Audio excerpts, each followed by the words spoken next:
La cité de l'Immaculée, Niepokalanów. Maximilien Marie Kolbe, né le 7 janvier 1894 en Pologne, est mort par injection de phénol au camp de concentration d'Auschwitz le 14 août 1941. Il était un frère franciscain conventuel polonais qui s'est offert de mourir à la place d'un père de famille dans le camp de concentration. Maximilien Kolbe naît en 1894 en Pologne. Ses deux parents, Jules et Marianna Kolbe, sont tous les deux tisserands et tertiaires franciscains.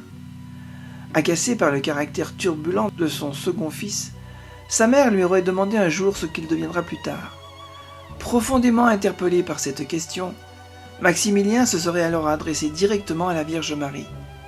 C'est alors qu'il aurait eu une vision de la Vierge de Czestochowa qui, en guise de réponse, lui proposa 2 couronnes, une blanche pour la pureté et une rouge pour le martyre. Elle lui demanda de choisir, il accepta les 2 et s'engagea chaque jour à devenir meilleur.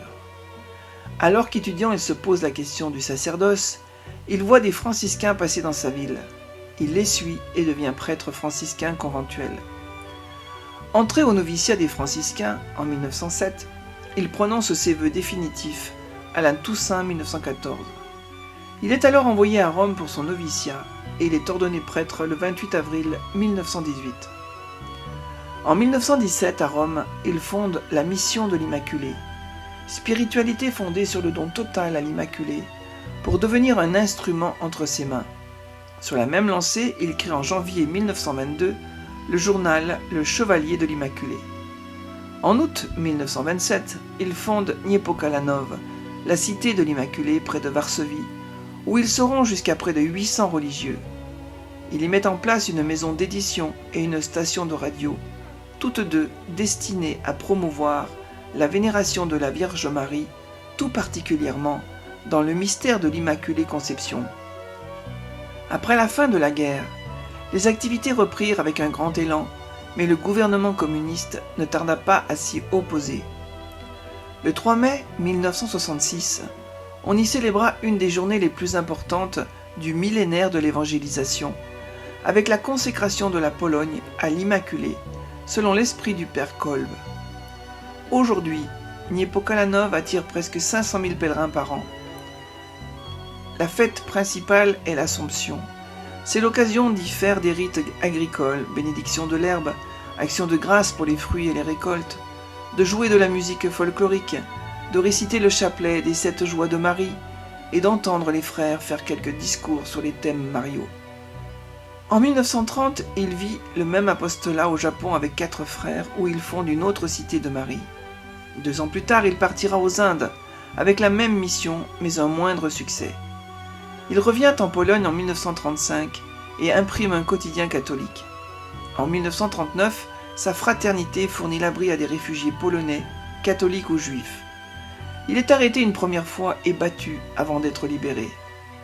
Le 17 février 1941, il est arrêté par la Gestapo et violemment battu, car il refuse de renier Jésus-Christ.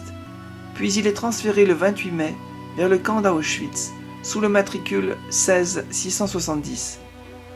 En juillet 1941, un homme disparaît dans le bloc 14 où se trouve le père Kolbe.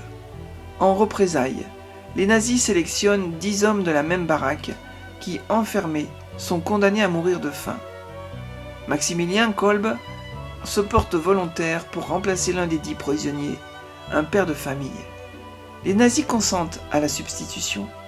Les 10 prisonniers sont enfermés dans un bunker souterrain du camp, à peine éclairé par des ouvertures étroites. Bien que la faim et la soif poussent les condamnés à la folie de s'entretuer après quelques jours seulement, le prêtre Maximilien réussit à faire régner le calme et la piété entre ses compagnons de cette tragédie, au moyen de prières et d'oraisons.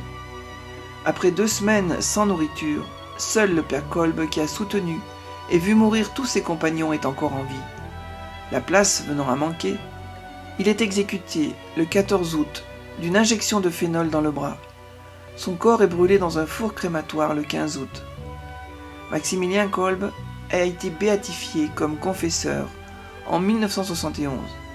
Le 10 octobre 1982, il a été canonisé comme martyr par le pape Jean-Paul II. Il est le seul à avoir été honoré, d'abord comme confesseur, puis comme martyr. 2 miracles attribués à l'intercession de Maximilien Kolbe ont permis sa canonisation. La guérison d'Angela Testoni, atteinte de tuberculose en juillet 1948, et celle de Francis Ranier, atteint de calcification artérielle en août 1950. Ayant survécu à la captivité, le père de famille assistera à la canonisation de son sauveteur en 1982. Le pape Saint Jean-Paul II en fit un modèle pour la société d'aujourd'hui et la nouvelle évangélisation, et retient notamment de Maximilien Kolbe l'importance de la consécration à la Trinité par la Vierge Marie et de l'annonce de l'Évangile par les médias. Prière de Saint Maximilien Kolbe. Ô Vierge Immaculée, choisie entre toutes les femmes pour donner au monde le Sauveur, tu fus la fidèle servante du Seigneur.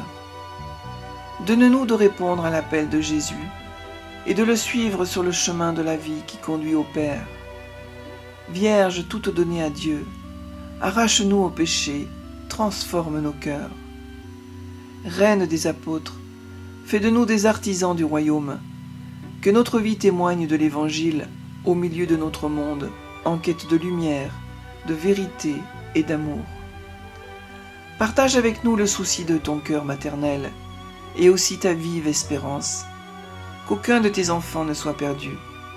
Ô Mère de Jésus, tendresse de l'Esprit Saint, que la création entière puisse, avec toi, célébrer la louange de la miséricorde et de l'amour infini de Dieu. Amen.